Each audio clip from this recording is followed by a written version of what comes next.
नमस्कार. नुकतीच होळी झालेली आहे आणि आज तुकाराम बीज आज द्वितीय आहे. तुकाराम बीजेच्या निमित्ताने आज आपण तुकाराम महाराजांचं चरित्र सगळ्यांना परिचित आहे. म्हणजे अनेकांनी तो सिनेमा पाहिला असेल, अनेक अभंगावरनं, अनेक गोष्टींवरनं आपण किंवा नाटकामधनं सुद्धा अशा तुकाराम महाराजांचं चरित्र आपल्याला माहिती आहे. पण तरी ते चरित्र खूप वरवरचं माहिती. म्हणजे सगळ्यात महत्वाचा भाग म्हणजे तुकाराम महाराज किती परोपकारी होते आणि त्यांची पत्नी किती कजाग होती, इथपर्यंतच आपलं चरित्राचं आपला जो आवाका आहे तो तिथपर्यंतच खरं तर येऊन पोचतो. पण त्याच्याही पलीकडे तुकाराम महाराजांचं चरित्र किती विलक्षण आहे, किती मार्दव आहे, किती गोडवा आहे त्यांच्या वागण्या बोलण्यात. आणि त्यांनीच असं म्हटलेलं आहे, शुद्ध बीजा पोटी फळे रसाळ गोमटी. एकदम हे असं येत नाही बरं का, एकदम कुठलीही गोष्ट घडत नाही. या सगळ्या संतांच्या मागे त्यांच्या पिढ्यांची परंपरा आहे. तसं समर्थांच्या मागे 22 पिढ्यांची परंपरा होती. माऊलींची सुद्धा मोठी परंपरा आहे. तुकाराम महाराजांची 8 पिढ्यांची परंपरा आहे. म्हणजे हे शब्द जे आहेत, शुद्ध बीजापोटी फळे रसाळ गोमटी, हे त्यांच्या बाबतीत अगदी खरं आहे. त्यांच्या पिढ्या जर का मागे मागे मागे मागे पाहत गेलो, त्यांचे जे 8वे पूर्वज होते त्यांचं नाव होतं विश्वंभर बुवा. विश्वंभर बुवा हे एकनिष्ठ वारकरी होते. प्रत्यक्ष. आता लक्षात घ्या, आपल्याला तुकाराम महाराजांचं चरित्र बघायचंय, त्यांच्या एका अभंगाचा आपण विचार करणार आहोत. पण त्यापूर्वी त्यांच्या मागच्या पिढ्या किती पवित्र होत्या आणि प्रत्येक पिढी एक आपले संस्कार पुढच्या पिढीपर्यंत पोहोचवत असते. असे हे विश्वंभर बुवा जे होते ते वारकरी होते आणि प्रत्यक्ष विठुरायांनी त्यांना स्वप्नात येऊन त्यांना सांगितलेलं आहे की मी तुझ्याकडे वस्तीला येतो, मी तुझ्याकडे राहायला येतो आणि मी आंबियाच्या वनात निजलो होतो तेव्हा विश्वंभर बुवा तिथे गेले गावकऱ्यांच्या समवेत आंबियाच्या वनात. त्यांचं आडनाव तुम्हाला माहिती आहे, आंबिले किंवा मोरे असं आडनाव होतं. आंब्याच्या वनामध्ये विठुरायांनी सांगितलं की मी इथे झोपलो होतो काल. आणि मग या विश्वंभर बुवांनी गावकऱ्यांच्या समवेत तिथे गेले, त्या अमुक अमुक ठिकाणी गेले. तिथे हाताने उकरायचा प्रयत्न केला तेव्हा ते उकरता उकरता तिथे मुक्याचा वास दरवळला आणि आणखीन खणल्यानंतर तिथे फुलं, तुळशी दल हे सगळं त्यांना सापडलं आणि साक्षात त्याला ती मूर्ती सुद्धा सापडलेली आहे. म्हणजे विठुरायाने त्याला नुसता स्वप्नात दृष्टांत नाही दिला, तर त्यांच्या शेतात येऊन त्याला दर्शन दिलेलं आहे. आणि त्याच मूर्ती पुढे मग त्यांनी त्याचं देऊळ बांधलं त्यांच्या घरात. आणि मग पुढच्या अनेक पिढ्या आहेत. अशा सगळं झाल्यानंतर त्या बुवांनी त्याला कुळपूज्य देव असं मानलेलं आहे. म्हणजे प्रत्येक कुळाची एक देवता असते ना, तसा विठुराया हा कुळपूज्य देव आहे असं त्या विश्वंभर बुवांनी मानलं. आणि त्याच्यानंतरच्या पुढच्या 7 पिढ्या या कुळपूज्य अशा विठुरायाची पूजा आराधना करत होती. त्याच्यानंतर 7 पिढ्यानंतर बरं का, आता थोडं लक्षात घेऊया, त्याच्यानंतरच्या 7 पिढ्याच्या नंतर बोल्लोबा आणि कनकाई. बोल्लोबा हे तुकाराम महाराजांच्या वडिलांचं नाव आहे, कनकाई ही त्यांची आई आहे. यांच्या पोटी तुकोबारायांचा खरं तर जन्म झाला. त्यांच्या भोळा भावड्या आणि सात्विक अशा जीवनामुळे ही तुकाराम महाराजांची मूर्ती सात्विक घडलेली, अतिशय सात्विक होते. तुकाराम महाराज व्यवसायाने वाणी होते, जन्माने कुणबी होते. कुणबी, मोरे हे कुणबी आहेत आणि तरी सुद्धा ते मराठा क्षत्रिय होते. वैश्य हा त्यांचा व्यवसाय होता आणि जात होती ती कुणबी. आता कुणबी जात आहे म्हणून त्यांना कधी खंत वाटली नाही की मी ब्राह्मण नाही. तेव्हा सुद्धा ब्राह्मणाला फार मोठा मान होता. पण तुकाराम महाराज उलट म्हणताय बघा, जो आलेला प्रसंग त्याला तोंड द्यायचं कसं असतं. ते म्हणायचे, बरे झाले देवा कुणबी केलो, बरे झाले देवा कुणबी केलो, नाही तरी दंभे असतो मेलो. दंभ झाला असता जर त्या मला ब्राह्मण किंवा उच्च कुळामध्ये जन्म मिळाला असता तर दंभाने मी मेलो असतो. बरं झालं कुणबी केलं. जे कुठलं संकट किंवा कुठली प्रतिकूल परिस्थिती येईल त्याला आपण बरं झालं तरी बरं असं म्हणायचं. त्यांची पत्नी जितकी कजाग होती त्याला सुद्धा ते म्हणायचे, बरे झाले देवा बाईला कर्कशा.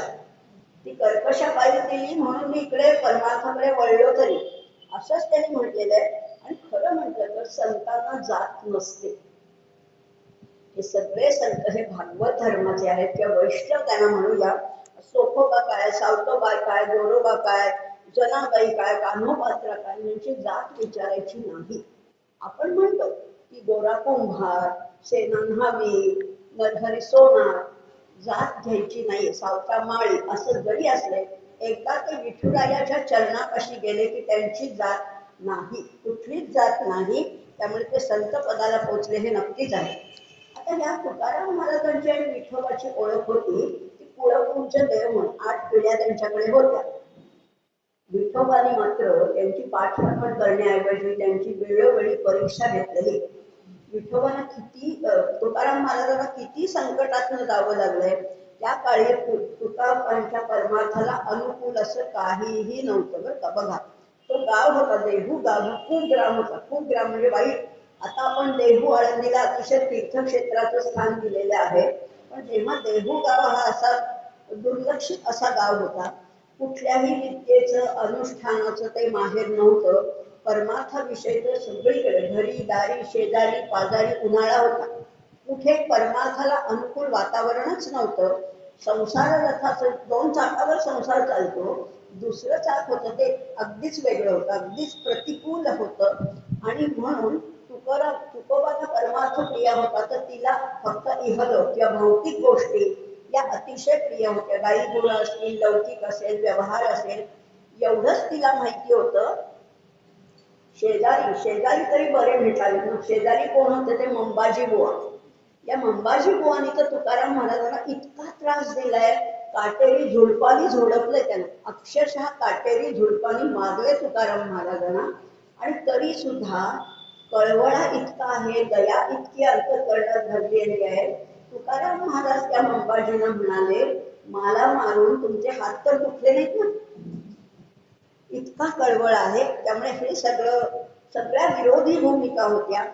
विद्या अल्प आणि गुरूंचा आदेश. आता बघा, तुकाराम महाराजांचे गुरु कोण आहेत? त्यांनी फक्त स्वप्नात आदेश दिलेला आहे. प्रत्यक्ष गुरूंचा स्पर्श नाही, भेट नाही. आणि आदेश काय दिलाय, मंत्र काय दिलाय, जो आपण आता पहिल्यांदा म्हटला, रामकृष्ण हरी. रामकृष्ण हरी हा मंत्र दिलेला आहे. थोडक्यात सद्गुरु हा फक्त त्यांच्या निज हृदयात होता, प्रत्यक्ष भेट नाही. अशा तुकोबांना किती लढाया लढाव्या लागल्या आयुष्यामध्ये, अनेक लढाया लढाव्या लागल्या. अंतर्बाह्य त्यांनी म्हटलेलं आहे, रात्रंदिन आम्हा युद्धाचा प्रसंग, अंतर्बाह्य जग आणि मन. कुणाकुणाशी लढाई लढायची आहे? अंतर्बाह्य जग आणि मन. आपल्या मनाशी तर आपला झगडा सारखा सुरू होता. त्यांच्या आत आणि बाहेर दोन्हीकडे युद्ध सुरू होतं. आणि म्हणून त्यांनी म्हणले, रात्रंदिन आम्हा युद्धाचा प्रसंग. एवढं सगळं असताना सुद्धा तुकाराम महाराजांच्या परमार्थाला अगदी किंचितही धक्का लागला नाहीये. किती परमार्थ त्यांनी व्यापक केलेला आहे. स्वतःपासून सुरुवात करत त्या भंडाऱ्याच्या डोंगरावर नामस्मरण करत करत हा तुका केवढा झाला. अनुरणीया ठोकळा तुका आकाशा एवढा, असा हा आकाशा एवढा झालाय. आता ह्या तुकाराम महाराजांच्या जीवनामध्ये स्थित्यंतर किती घडलीत बघा. फार विद्या नव्हती, फार शिकलेले नव्हते बरं का तुकाराम महाराज. म्हणून सुरुवातीला ते म्हणायचे, भोकाया अक्षर नाही अधिकार. मला संस्कृत येत नाही, मला अक्षर भोकण्याचा अधिकार नाही, असं ते म्हणायचे. म्हणून ते तसे होते का? तसे नव्हते. गीतेवरचं तुकाराम महाराजांचं भाष्य सुद्धा प्रसिद्ध आहे. आपल्याला ज्ञानेश्वरी माहितीये, गीतेवरचं भाष्य, पण तुकाराम महाराजांनी गीतेवर भाष्य केलेलं आहे. पण तरी ते स्वतःला म्हणायचे, भोकाया अक्षर नाही अधिकार. आणि हेच तुकाराम महाराज पुढे इतके व्यापक व्यापक व्यापक होत गेले की शेवटी ते म्हणाले, वेदांचा तो अर्थ आम्हासीच ठावा. वेदांचा अर्थ कुणाला माहितीये? आम्हालाच माहितीये. म्हणजे हा अहंकार आहे का? हा अहंकार नाहीये.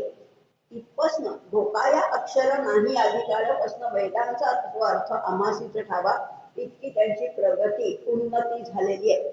आणि इतकं विश्वबंधू ज्ञान असून सुद्धा तुकोबा अतिशय नम्र, अतिशय विनयशील, अतिशय दयाळू अंतःकरणाचे होते.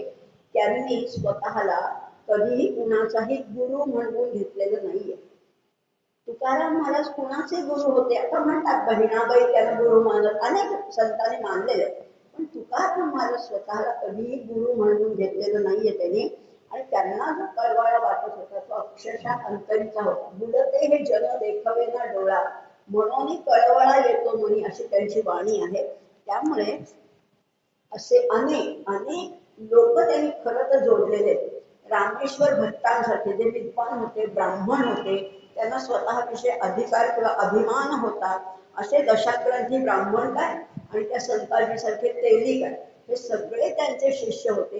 पण तुकाराम महाराजांनी स्वतःला कधीही गुरु असं म्हणून घेतलं नाही.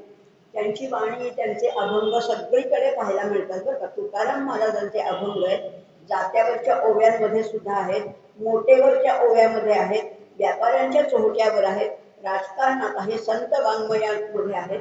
सगळीकडे तुकाराम महाराज अगदी आपल्याला किती अभंग त्यांचे परिचित आहेत. अणुरणिया थोकड आहे, असे अनेक, वृक्षवल्ली आम्हा सोयरी वनचरे, अणुरणिया थोकड, किती अभंग आहेत की जे आपल्या जीवनाचा एक अविभाज्य भाग झालेले आहेत. त्याच्यातलाच एक अभंग आज आपण बघणार बरं का. एक अभंग बघणार, पण त्याच्यापूर्वी थोडंसं आणखीन जाणून घेऊया. त्यांचं आडनाव काय होतं? त्यांचं आडनाव अंबिले होते, अंबिले. पण कधी कधी त्यांनी गोसावी हे आडनाव सुद्धा लावलं. तुकाराम गोसावी असंही त्यांना म्हणत होते. त्यांच्या आजोबांपासून हे आहे. पण त्यांचं नंतर नाव मोरे हे होतं, तुकोबा बोल्लोबा मोरे. जातीबद्दल त्यांना खूप नावं ठेवली, पण तरी त्यांनी सगळ्याचा नम्रतेने स्वीकार केला. त्यांचा कोणताही अपराध नसताना त्यांच्या वह्या नदीमध्ये बुडवल्यात. आपल्याला सगळी कथा माहितीये, गाथा ती नदीमध्ये, इंद्रायणीमध्ये बुडवलेली आहे. तरी सुद्धा त्यांची काही कमतरता, म्हणजे त्यांची तक्रार नव्हती. वागणं अतिशय नम्र, वाणी अतिशय मधाळ, सगळ्या विश्वाविषयी कळवळा. विठू माऊली तर प्राणाहून प्रिय आहे, अतिशय प्रिय आहे. आणि त्यांनी विठूला माऊली हे त्यांनी सुरुवातीला त्यांनी संबोधलेलं आहे. आणि म्हणून ते म्हणतात की माझ्या हृदयाचं फक्त विठू माऊलीला माहितीये, माझ्या अंतःकरणात काय चाललंय हे फक्त विठू माऊली जाणते.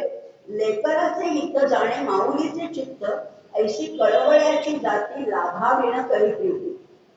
फार सुंदर सांगून ठेवलेलं आहे. ऐशी कळवळ्याची जाती, कळवळा केव्हा येतो? कळवळा आतून येतो, उमाळा तो आतून यायला लागतो. तरी लाभाविण प्रीती, ह्याच्या बदल्यात मला काय मिळणार आहे ह्याच्यासाठी त्यांनी कधीच कुणावर प्रेम केलं नाही. आणि असाही त्यांचा एक अभंग आहे. आणि ते माऊलीला असं म्हणतात, विठू माऊली म्हटले ना, ते नेहमीच म्हणायचे, धेनू चरे वनांतरी चित्त बाळकापे परी.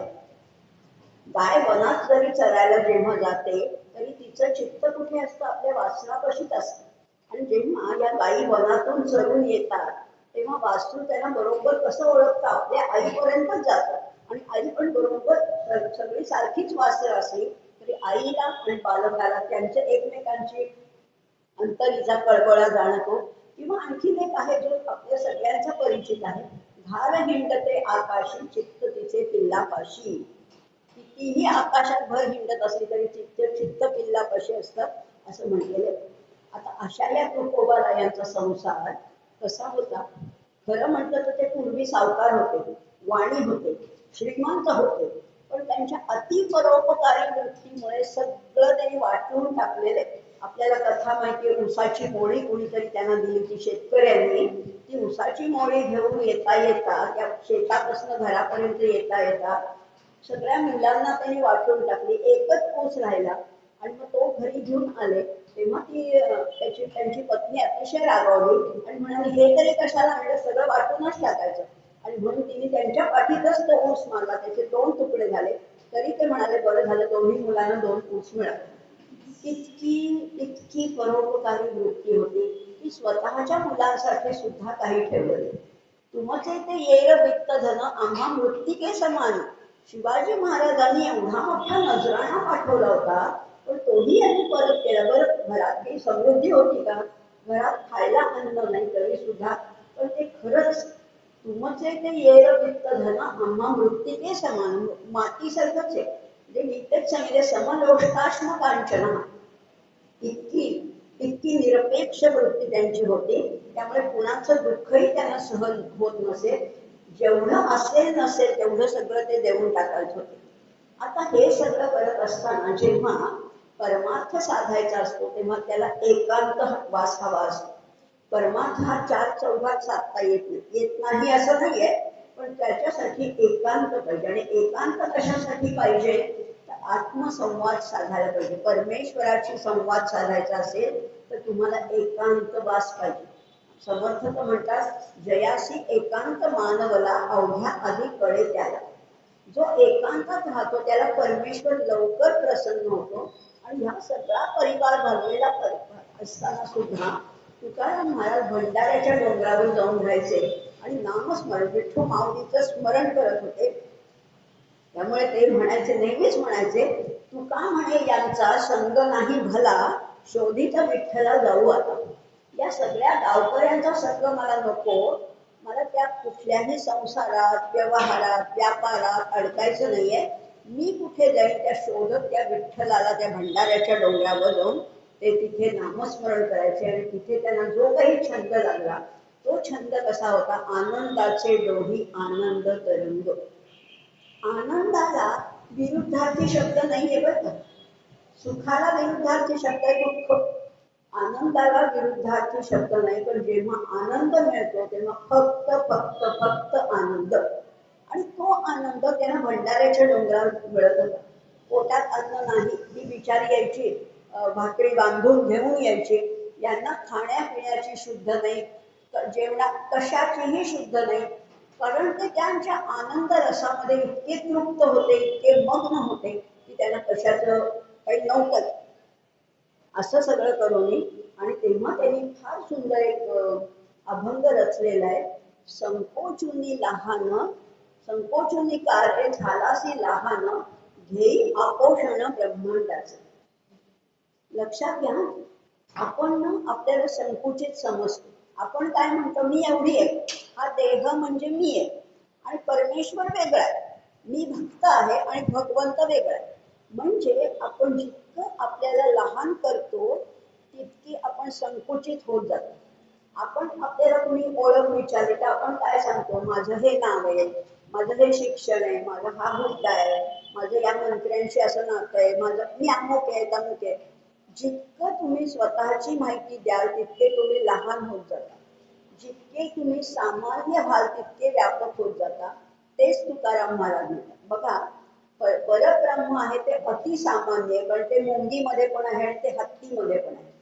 आपण ह्याला कॅटेगरीमध्ये विभागतो की हा ब्राह्मण आहे, हा वैश्य आहे, हा शूद्र आहे, हा गृहस्थाश्रमी आहे, हा ब्रह्मचारी आहे, हा संन्यासी आहे. आपण कॅटेगरीमध्ये करतो. पण परब्रह्माला कुठलंही काय बंधन नाहीये, कुठलाही संकोच केलेला नाहीये. आणि म्हणून तुकाराम महाराज म्हणतात, संकोचनी कार्य झालासी लहान, घेई आपोषण ब्रह्मांडाचे. आपोषण, आपोषणी घेतो ना आपण हातावर, ती ब्रह्मांडाची आपोषणी तुझे, एवढा तू मोठा आहेस. आपण काय म्हणतो की एवढा एवढा फ्लॅट म्हणजे माझा फ्लॅट आहे, किंवा माझं घर एवढं एवढं आहे, 1200 स्क्वेअर फूटचा माझा फ्लॅट आहे. नाहीये, हा एवढाच फ्लॅट तुझा नाहीये, त्रिभुवन तुझं आहे. ते आपण विसरून जातो. आणि म्हणून तुकाराम महाराजांनी म्हटले, घेई आपोषण ब्रह्मांडाचे. असंच एक गाणं आहे बरं का. या विश्वाच्या कणाकणातून भरून राहिले माझे मी पण, अरुणाचे मी गंध लावले, आज हृदय मम विशाल झाले. आपलं हृदय विशाल करायचे. आणि ते करता करता अरुणाचं गंध लावण्यासाठी माझं कपाळ किती विशाल पाहिजे, तोच अर्थ ह्याच्यात आहे. घेई आपोषण ब्रह्मांडाचे. तुकाराम महाराज आता व्यापक व्यापक विशाल विशाल होत जात आहेत. आणि जिथे जातील तिथे त्याला विठू माऊलीचं दर्शन व्हायचं. भंडाऱ्याच्या डोंगरावर असो, शेतात असो, दुकानात असो, नाहीतर घरात असो, सगळीकडे विठुरायाचंच दर्शन आहे. आणि ते नेहमीच म्हणायचे, जिथे जातो तेथे तू माझा सांगाती, असं म्हटलेले. आणि अशा पांडुरंगाने तुकोबाच्या मुखातून ही बोधाची ज्ञानगंगा वाहिलेली आहे. तुकाराम महाराजांचं जीवन त्याने अत्तरबाह्य समृद्ध झालेलं आहे. असं हे तुकाराम महाराजांचं परमार्थाचं आपण थोडं जीवन चरित्र आणि परमार्थ कसा होता हे पाहिलं. आता मुख्य विषयाकडे वळणार आहे. आता आजचा मुख्य विषय आहे तो तुकाराम महाराजांचा एक अभंग, जो तुम्हाला नक्कीच आवडेल. फारसा लोकप्रिय नाहीये, फारसा लोकप्रिय नाही, पण तुम्ही नक्कीच एकदा तरी ऐकला असणार आहे. असा हा अभंग आणि त्याचा आपण आज थोडासा अल्प प्रमाणात अभ्यास करणार आहोत. तो अभंग असा आहे, लक्षात घ्या. मृगाची ये अंगी कस्तुरीचा वास, असे ज्याचा त्यास नसे ठाव. समजतंय ना? मृगाची ये अंगी कस्तुरीचा वास.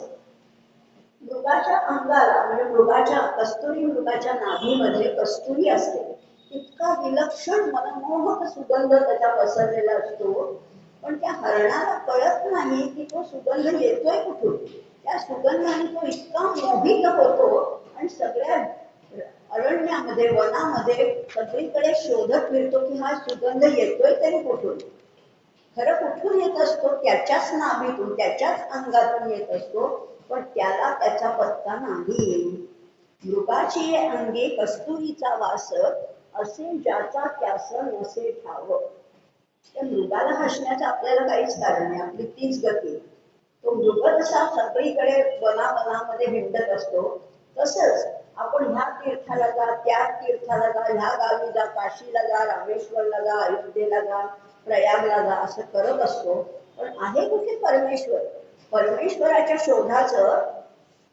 शोधासाठी आपण वणवण भटकतोय, पण तो काही सापडत नाही. तो सापडणार कुठे आहे? बाहेर नाहीच आहे. तो आत आहे. आत म्हणजे इतक्या आत आहे. आणि म्हणून आम्हाला सगळं आम्हाला माहिती की सगळ्या चराचरामध्ये तो परमेश्वर भरला आहे. भू जल तेज समीर, भू जल तेज समीर आणि ख पंचमहाभूत आहे. भू जल तेज समीर रवी शशी काष्ठादिती असे भरला, स्थिर चर व्यापुनी अवघे, तो जगदात्मा दशांगुळे पुरला. कुठे नाहीये तो? पंचमहाभूतामध्ये आहे, सूर्यामध्ये आहे, चंद्रामध्ये आहे, जळी स्थळी काष्ठी पाषाणी तो भरलेला आहे. पण भरून तो संपला का? संपत नाही. स्थिरचर व्यापुनी अवघे, तो जगदात्मा दशांगुळे उरला. असा तो सगळ्या ब्रह्मांडात भरलेला आहे. उपनिषद पण आमची हेच सांगतात की शावास्यमिदं सर्वं किंच जगत्यां जगत तेन त्यक्तेन भुंजितः मा मृदकस्य सुधन. सगळीकडे तो भरलाय. मग आम्ही शोधतो कुठे आहे, कुठे आहे तो? आम्हाला कुठेच सापडत नाही. आम्ही म्हणतो की ते वारकऱ्यांना आम्ही हसतो की जातात एवढे पालखी बरोबर आणि त्या कळसाचं दर्शन घेऊन परत येतात. आम्ही जरा शिकलेलो आहोत ना, आम्ही जरा शहाणे आहोत असं आम्हाला वाटतं. खरं नाही होत. आम्हाला वाटतं, आम्ही म्हणतो काय त्या कळसाचं दर्शन घेऊन परत येतात? इथे नाहीये का परमेश्वर? इथे नाहीये का? या टेबलात आहे, या खुर्चीत आहे, या तुमच्यात आहे, माझ्यात आहे, या खांबात आहे, याच्यात आहे, सगळीकडे. पण आम्हाला दिसतो का? त्या वारकऱ्यांना त्या कळसात तरी दिसतो, आम्हाला कुठेच दिसत नाही. आम्ही शोधतोय, पण आम्हाला फक्त आमच्या अंतरंगात डोकावता येत नाही. तो कसा आहे? तो अति स्थूल आहे आणि अति सूक्ष्म आहे. परमेश्वर कसा आहे? सगळीकडे भरलेला आहे. तो अतिशय दूर आहे आणि अतिशय जवळ आहे. आणि दोन्हीमुळे आम्हाला काही तो सापडत नाही. अति जवळ असल्यामुळे आम्ही फक्त अंतरंगात डोकावायचं राहून जातं. इकडे शोध, तिकडे शोध, तिकडे शोध. कुठे शोधिशी रामेश्वरण, कुठे शोधिशी काशी, हृदयातील भगवंत राहिला हृदयातून उपाशी. आम्हाला तो काही सापडत नाही. आणि तेच त्या मृगाची स्थिती होतीये. मृगाची ये अंगी कस्तुरीचा वास, असे ज्याचा त्यास नसे ठावा. त्याला माहितीच नाहीये, मृगाला माहितीच नाहीये. त्यामुळे ही परिस्थिती आहे. बघा, असं सगळीकडे आहे. किंवा असं म्हणतो ना आपण, नसे रावळी वा नसे मंदिरी, जिथे रावती हात तेथे. आपल्याला कुठे शोधायचं हेच कळत नाही. आपण खूप शोधतो, पण त्याचा शोध काही लागत नाही. मग कुणालाच लागत नाही का? आम्हाला लागत नाही, आम्ही सामान्य माणसं, आम्हाला काही जमत नाही. पण कुणालाच लागत नाही का त्याचा शोध? नाही, लागतो ना. काही भाग्यवंत असे आहेत की त्यांना तो सापडलाय त्यांना तो परमेश्वर. कुठे सापडलाय त्यांना? सगळीकडे. त्यांना सगळीकडे तो दिसतो. जसा आता विठू माऊलीचा आपण आता म्हणलं, जिथे जातो तिथे तो माझ्या सांगाती. असा हा सगळ्या सापडतो काही भाग्यवंतांना. इथे पुढच्या दुसऱ्या कडव्यात म्हटलेलं बघा, भाग्यवंत घेतली वेचुनिया मोले, भारवाही मेले वाहता ओझे. भाग्यवंतांना तो सापडतो, पण भारवाही जे आहेत ते हमाली करतात नुसते, त्यांना तो नाही सापडत. भाग्यवंतांना मात्र तो अगदी बारीकशा कुठल्याही गोष्टीत सापडतो. कुणाला सापडतो हा? ज्यांच्या मनामध्ये भक्तिभाव आहे. लक्षात घ्या, ज्यांच्या मनामध्ये भक्तिभाव आहे, ज्यांची उपासना परिपूर्ण आहे, त्यांना मात्र हा पांडुरंग स्वतः भेटायला येतो. त्यांना कुठे जावं लागत नाही, चला पांडुरंग कुठे, पांडुरंग कुठे, त्यांना शोधावं लागत नाही. हा पांडुरंग म्हणतो की माझा भक्त कुठे, माझा जसं भक्ताला भगवंताची ओढ आहे तशी भगवंताला भक्ताची ओढ आहे. म्हणून तर त्या पुंडलिकाच्या भेटीसाठी चंद्रभागेवर गेला ना हा. आणि नुसताच गेला नाही, त्याने वीट फेकली आणि हा उभा राहिलाय. किती उभा आहे? 1 तास 2 तास, अहो 28 युगे 28 विटेवरी उभा. कुणासाठी आला तो? पुंडलिकासाठी. त्यामुळे लाडक्या पुंडलिका भेटी थांबला देव बाळवंती. आला ना. मग पुंडलिक भाग्यवंत आहे का आम्ही भाग्यवंत आहे? आम्ही म्हणतो की आमच्याकडे एवढा पैसा आहे, एवढ्या गाड्या आहेत, एवढा फ्लॅट आहे, एवढं वैभव आहे, एवढी नोकरी आहे, मान प्रतिष्ठा सगळं आहे, पण म्हणून आम्ही भाग्यवंत आहोत का? पुंडलिकासारखं भाग्य आमच्याकडे नाहीये. कबीराचे शेरे विणून देणारा हा राम आहे. त्यामुळे हा राम कबीराकडे आपण होऊन गेला. कबीर नाही त्याच्याकडे गेले, कबीराकडे हा आलाय. अहो एवढंच काय, नामदेवासाठी तो जेवलाय. नामदेवाच्या लहान नामदेव असताना त्याच्या हाताने हा विठुराया जेवलाय. म्हणजे तो कुणाला प्रसन्न होतच नाही असं नाहीये. संतांना तो प्रसन्न होतो, पण संत हे भाग्यवंत आहे. आमच्या एकनाथ महाराजांकडे तर याने पाणी भरलंय. या कृष्णाने त्याच्याकडे पाणी भरलंय. असं म्हटलं आहे, श्री एकनाथ सदनी, श्री एकनाथ सदनी माधवजी सर्वही काम करतो, स्वकरे चंदन घासी गंगेचे पाणी कावडी भरतो. चंदन घासलंय.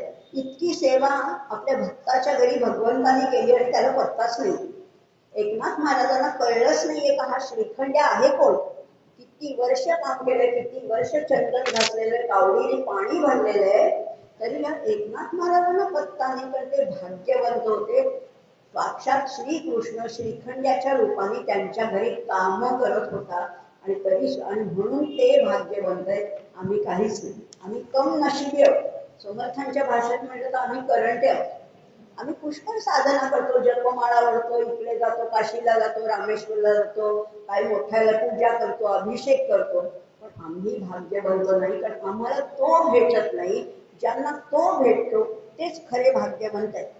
कारण आम्ही काय करतो, आम्ही म्हणजे एकूण मी सगळ्यांबद्दल बोलते, आम्ही उपासना पुष्कळ करतो. ही माळ करा, ती माळ करा, ह्याचा जप करा, त्या देवाला अभिषेक करा, इथे लक्ष वाहा, हे सगळं आम्ही करतो. पण ह्या उपासनेचा आम्हाला भार होतो. लक्षात घ्या, उपासना ही कधीही भार नाही वाटली पाहिजे. आपल्याला असं म्हणजे कधी पारायण करताना आपल्याला वाटतं आता कधी किती पानं राहिलेत, ते कधी संपतंय असं आपल्याला वाटतं की नाही. त्या माळा जपताना किती मणी राहिलेत, आपल्याला उपासनेचा भार होतो. म्हणून आपण कोण आहोत? भारवाही आहोत. आणि म्हणून इथे म्हणले भारवाही मेले वाहता ओझे. आम्ही ओझी वाहतोय, आम्ही उपासना करण्याचा आव आणतोय, त्याच्यात भाव ओतण्याचा प्रयत्न करतोय, पण ते जमत नाहीये. आणि म्हणून असं म्हटलेले पदरात काहीच पडत नाही. एकदा असंच झालं बरं. डोंबिवलीकर महाराजांकडे एक शिष्य आला, एक व्यक्ती आली आणि ते म्हणाले की अहो तुम्ही ते 13 कोटी नामजप सांगितलाय, मी सकाळ दुपार संध्याकाळ सारखं तो जप करतो, सारखी माळ ओढत असतो, तर माझं काय होतं, खूप ते जप केल्यावर डोकं दुखायला लागतं. तेव्हा महाराज त्यांना म्हणाले की अहो एवढा सुद्धा जप करू नका, जरा त्या रामाला विश्रांती द्या. रामाला सुद्धा तुमच्या त्या आणि जेव्हा उपासनेमध्ये मन लागत नाही तेव्हा देवालाही त्याचा भार वाटतो की नको बाबा तुझी उपासना.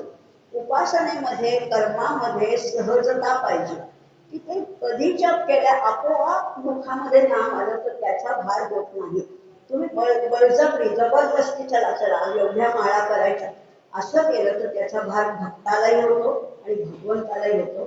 तेव्हा गोंदवलेकर महाराज त्या शिष्याला म्हणाले होते, अहो रामावर किती भार घालताय तुम्ही, त्यापेक्षा जरा वाढण्याचं काम करा, भाजी निवडण्याचं काम करा, सारखा जप करू नका.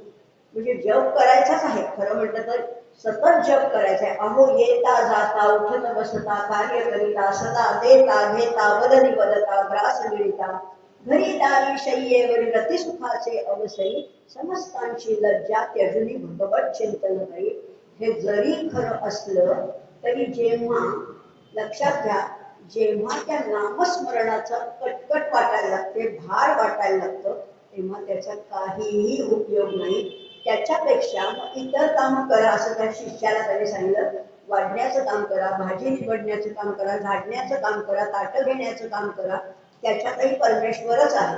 त्यामुळे इथे म्हटलेलं आहे, भाग्यवंत घेती वेचुनिया मोले भारवाही मेले वाहता ओझे. आपल्याला तसं व्हायचं नाहीये, भारवाही व्हायचं नाहीये. उपासनेमध्ये सुद्धा सहजता पाहिजे, आनंद मिळाला पाहिजे. तुकाराम महाराज जसं म्हणतात, आनंदाचे डोही आनंद तरंग. आता ही भक्ती करताना कशी करायची भक्ती बरं का, लक्षात घ्या. चंद्रामृते तृप्ती पारणे चकोरा भ्रमरासी चारा सुगंधाचा. काय म्हटलेलं आहे? तृप्ती, चंद्रामृते तृप्ती पारणे चकोरा. पारण करतो ना आपण, उपास असला की त्याच्या दुसऱ्या दिवशी आपण पारण करतो, म्हणजे तो उपास सोडतो. चकोराला कशाचा उपास असतो? चकोर पक्षाची कवी कल्पना आहे. चकोर जो आहे त्याला फक्त चंद्र दर्शनाची ओढ असते. चंद्राचं जे चांदण आहे, त्याचे जी ज्योत्स्ना आहे, त्याचं जे अमृत आहे, तेवढं प्राशन करून चकोराचं निर्वाह होत असतो. चकोराचा निर्वाह फक्त चंद्राच्या चांदण्यावर होत असतं, बाकी त्याला काहीही नको. जसं चातक पक्षाचं म्हटलेलं आहे की मृगवर्षावाचा पहिला थेंब जेव्हा तो चातक असा चोच उघडून आपल्या चोचीत घेतो, तेव्हाच त्याची तृप्ती होत असते. बाकीचं कुठलंही पाणी, नदीचं, ओढ्याचं, झऱ्याचं, डबक्याचं कुठलंही पाणी चकोर घेत नाही, चातक घेत नाही. त्यांची जी भक्ती आहे, त्यांची जी ओढ आहे, ती कशी आहे? अनन्य भक्ती आहे. लक्षात येते का? अनन्य, दुसरं नाहीच, अव्यभिचारिणी भक्ती आहे. तशी भक्ती ज्याची असेल, चंद्रामृते तृप्ती पारणे चकोरा. चंद्राचं अमृत हेच त्याच्या उपासाचं पारणं असतं. आपल्याला सुद्धा एका विठू माऊलीशिवाय दुसरं काही दिसायलाच नको. एक विठू माऊली म्हणजे आता मी तुकाराम महाराजांबद्दल बोलतेय म्हणून, पण तुमचं ते आराध्य, तुमचा कृष्ण असेल, तुमचा राम असेल, तुमचा दत्त असेल, तुमची देवी असेल, शंकर असेल, जे कुठलं आराध्य दैवत आहे त्याच्याशिवाय दुसरं काहीही नको. माझा एक राम मला प्रिय आहे. समर्थाना नाही का पंढरपूरला गेल्यावर सुद्धा तिथे प्रत्यक्ष रामच दिसले. तिथे काय उभा श्रीरामा मन मोहन मेघश्यामा. अशी अव्यभिचारी भक्ती ज्यांची आहे ते भाग्यवंत आहेत आणि त्यांनाच त्या मोलाचा किंवा रत्नाचा लाभ होतो. असंच पुढे सांगितले, भ्रमरासी चारा सुगंधाचा. भ्रमर, भुंग्याला काय आवडतं? भ्रमराला काय प्रिय आहे? भ्रमर हा फुलांमधला जो परागकणामधला रस आहे तो चाकून घेतो किंवा त्या सुगंधाने तो वेळा होतो. भुंग्याला सुगंधाचं आकर्षण आहे. प्रत्येकाला एक एक आकर्षण आहे. पण मृगाला त्या सुगंधाचं आहे, हत्तीला स्पर्श आहे, असे 5 त्यांनी शब्द स्पर्श रूप रसगंध सांगितले. आता इथे भ्रमरासी चारा सुगंधाचा, खरंच चकोराला त्या चंद्राशिवाय जसं काही नको असतं, किंवा एक अभंग आहे, कैवल्याच्या चांदण्याला भुकेला चकोर. त्याला काय पाहिजे? त्या चकोराला फक्त कैवल्य पद पाहिजे असंच म्हणजे. आता इथे भ्रमराला चारा कशाचा? सुगंधाचा असं म्हटलेलं. भुंग्याला फक्त सुगंध आवडतो आणि या सुगंधाच्या शोधामध्ये तो फिरत असतो. असं एक सुभाषित आहे बरं. केवड्याचं बन फुललंय हे सांगण्यासाठी काही बोर्ड लावावे लागतात का? इथे केवडा फुललाय बरं. आपण मंडईत किंवा इकडे असे बोर्ड बघतो की इथे अमुक अमुक वस्तू मिळेल किंवा इथे कमळं मिळतील, इथे केवडा मिळेल, असं असतं. पण हे केवड्याचं बन जेव्हा खरंच फुलतं तेव्हा कुठे फ्लेक्स लावावे लागत नाही, कुठे जाहिरात करावी लागत नाही. एक सुभाषित फार सुंदर आहे त्याच्याविषयी. गुणाः कुर्वन्ति दूतत्वं दूरे वसतां सतां केतकी गंध माघ्रातून स्वयं आयांती षटपदाः. केतकीचा गंध घेण्यासाठी स्वयं आयांती, स्वतःच येतात. कोण? षटपदाः म्हणजे भुंगे स्वतः येतात. त्यांना जाहिरात करावी लागत नाही, निरोप पाठवावे लागत नाही. कारण भ्रमराला फक्त आकर्षण ओढ आहे, ती फक्त सुगंधाची आहे. तशी भक्ताला भगवंताची ओढ वाटली पाहिजे. खाणं पिणं तहान भूक निद्रा सगळं सोडून केवळ एक भगवंत माझा केवळ विठुराया असं जेव्हा वाटेल तेव्हाच हे प्राप्त होईल असं म्हटलेलं आहे. भ्रमरासी चारा सुगंधाचा. इथे पुढच्या चौथ्या कडव्यामध्ये म्हटलेले अधिकारे घेते घेती हातवटी परीक्षवंता दृष्टी रत्न जैसे. रत्नाची परीक्षा कुणाला होते? जो रत्न पारखी आहे त्यालाच. बाकी इतरांना त्या रत्नाची परीक्षा होत नसते. फक्त भगवंताला आपला खरा भक्त ओळखू येतो. तो कुठल्याही जातीचा असो, कुठल्याही देशामध्ये असो, कुठलीही भाषा असो, कसाही असो, परमेश्वर जसा रत्न ओळखून घेतो, रत्न पारखी रत्न ओळखतो, तसं परीक्षवंता दृष्टी रत्न जैसे. अधिकार आणि परमेश्वर सुद्धा अधिकारानुसार प्रत्येकाला कसं कसं दर्शन देत असतो.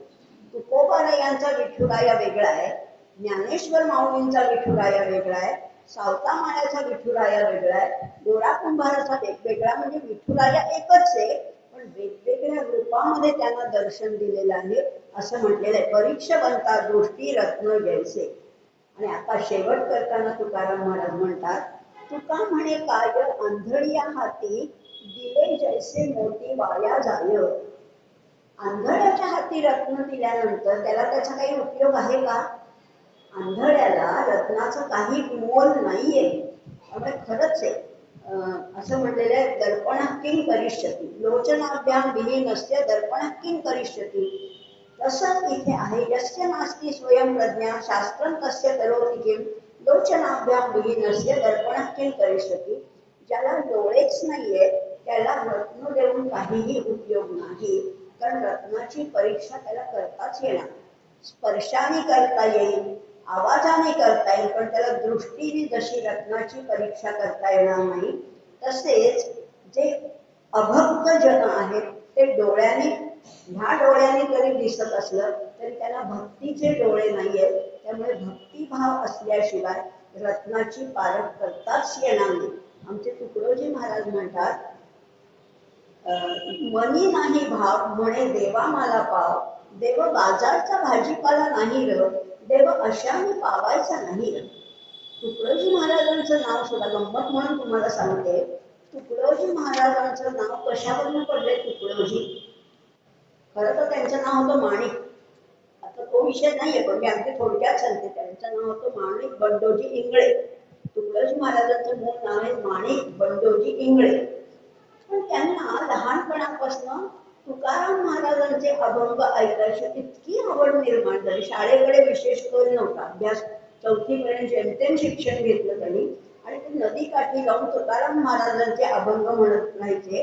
आणि त्या तुकाराम महाराजांच्या अभंगामध्ये प्रत्येक शेवटी नाममुद्रा असते ना, तुका म्हणे आता, तुका म्हणे आता, तुका म्हणे आता. मग आता ह्या सगळ्या परिस्थितीमध्ये तुकडोजी महाराजांनी सुद्धा काही अभंग रचले आणि त्या अभंगाच्या शेवटी तेही लिहायला लागले, तुका म्हणे आता, तुका म्हणे आता. तुकडोजी महाराजांनी. आता त्यांचा काय संबंध आहे खरं तुका म्हणे म्हणण्याचं? पण त्यांना असं वाटलं की अशी पद्धतच आहे, अशी पद्धतच आहे, अभंग लिहिला की खाली तुका म्हणे म्हणायचं. तर त्यांचे जे गुरुजी होते, त्यांचे जे सद्गुरू होते, त्यांनी त्यांच्या पाठीत एक दणका दिला आणि म्हणजे तू कशा लिहितोस तुका म्हणे, तू कशाला तुका म्हणे लिहितो? तू म्हणजे अशी पद्धत आहे. माणिक म्हणाला अशी पद्धत आहे तुका म्हणे लिहायची.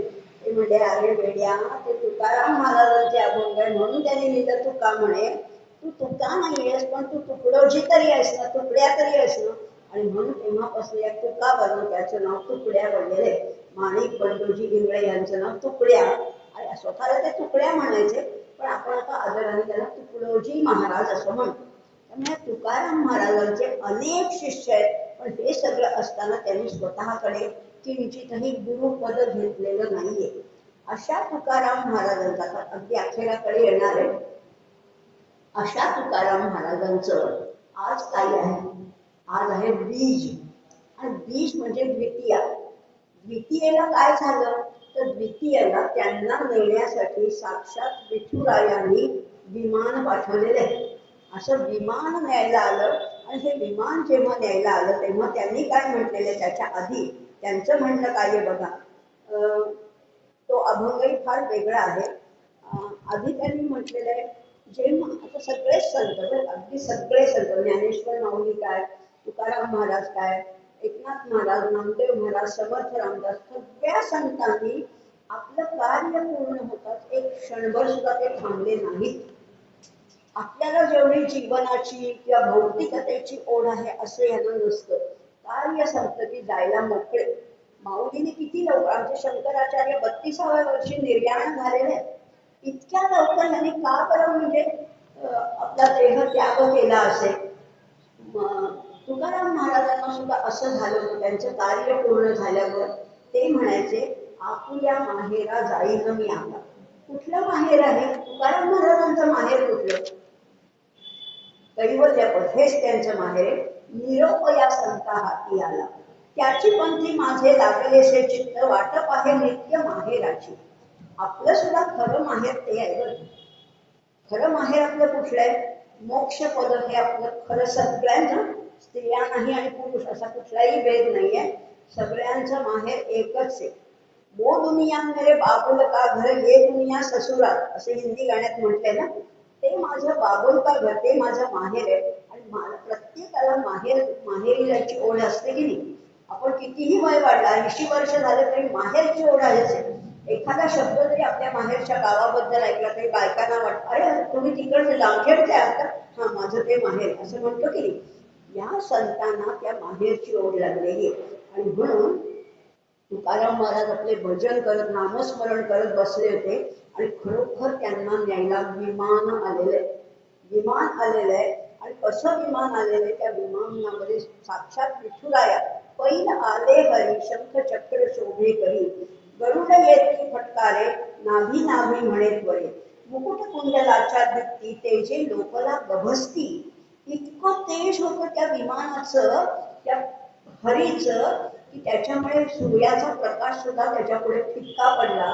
इतक्या सुंदर विमानामध्ये बसून तुकाराम महाराजांना सदैव वैकुंठ गमन गेलेले. सदैव, देह नाहीतर साधारण सर्वसाधारण व्यक्तीचा देह इथेच राहतो ना.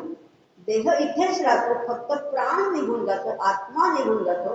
पण तुकाराम महाराजांच्या बाबतीत असं काहीही झालं नाही. सगळे लोक म्हणजे अख्ख्या देहूकर सगळे बघत होते आणि सगळ्यांच्या समक्ष सदैव तुकाराम महाराज वैकुंठाला गेले, वैकुंठ गमन केलेलं आहे. चतुर्भुज वैजयंती, गळा माळ हे उडती, पितांबर झळके कैसा, उजळल्या दाही दिशा. सगळ्या दाही दिशा उजळून गेल्या.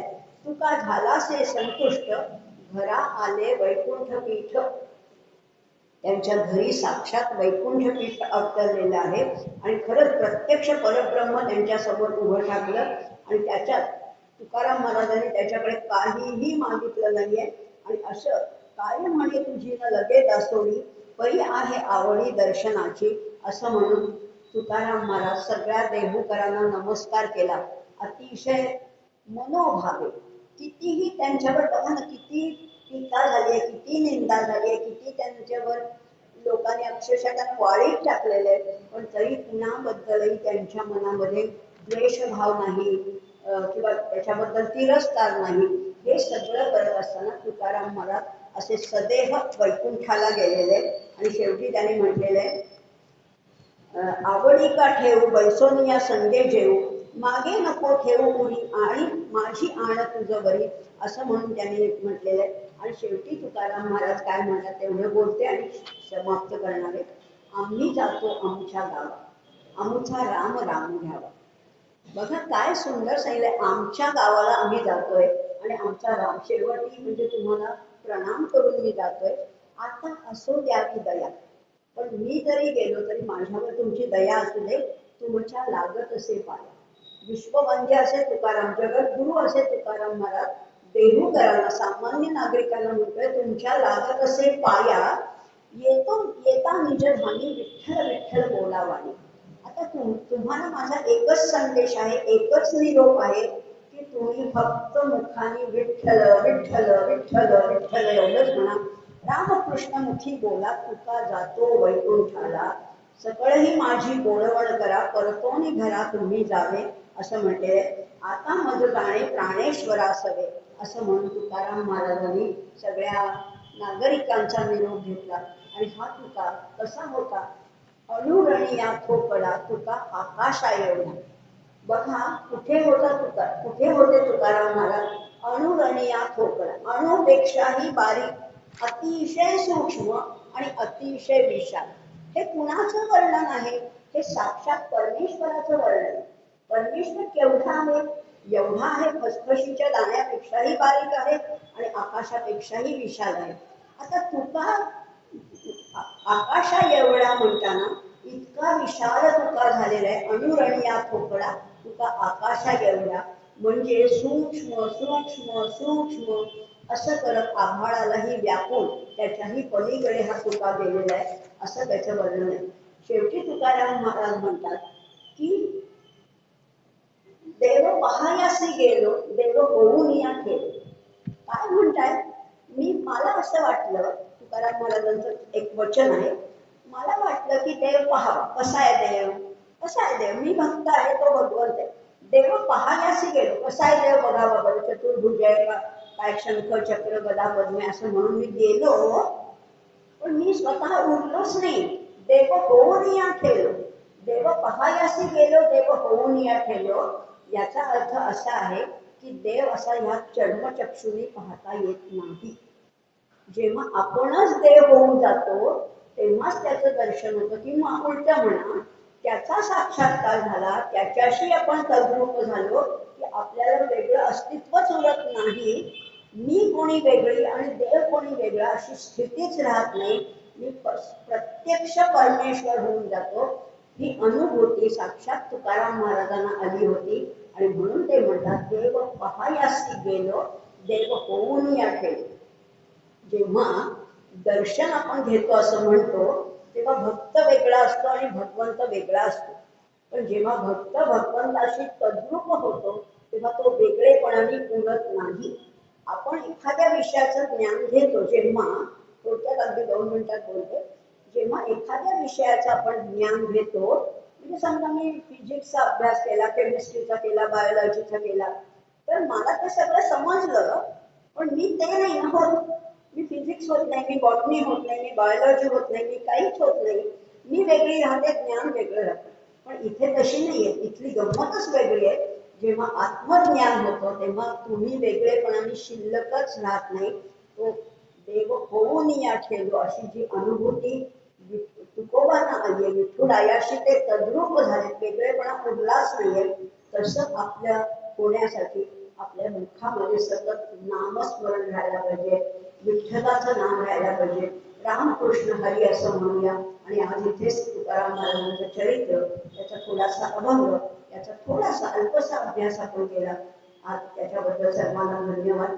सर्वे सुखिनः सन्तु, सर्वे सन्तु निरामयाः, सर्वे भद्राणि पश्यन्तु, मा कश्चित् दुःखमाप्नुयात्. ओम शांति शांति शांति. धन्यवाद.